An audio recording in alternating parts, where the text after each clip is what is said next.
น้อ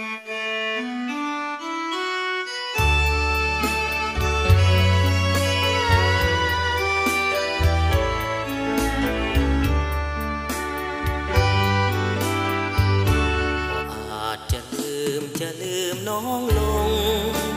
สู่ชีวิตนี้ถึงน้องจะมีคู่ครองคนใหม่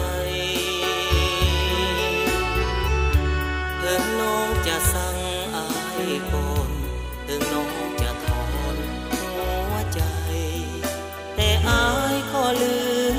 บ่ลงบ่อาจจะลืมน้องเลยด้วยเคยร่วมหา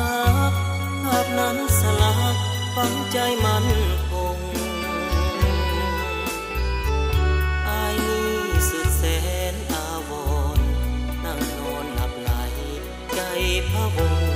เฝ้าห่วงอานงทุกมุมยามจะให้ลืมน้องอายลืมบ่ได้จะปวดหัวใจจะเจ็บซ้ำใจเพียงใดก็ตามด้วยว่ารอยยิ้มยังฟังจริงด้วยว่ายังยิ้มยังน้ำคำที่น้องเคยพำอดอ่อนหวานหวานผิดอกผิดใจสิ่งใดน้อนางจึงจากหักอายทั้งที่ใจอายยังหักมันเดี๋ยวนี้สุขสันต์หรือใดหรือนางเศร้าใจทรมานหากจากกับมันอายยังคอยอยู่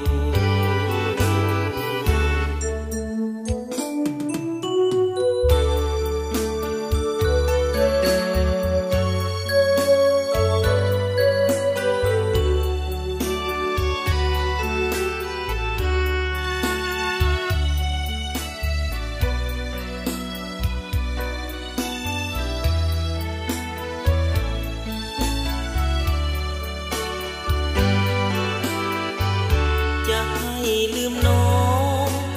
น้องอายลืมบ่ได้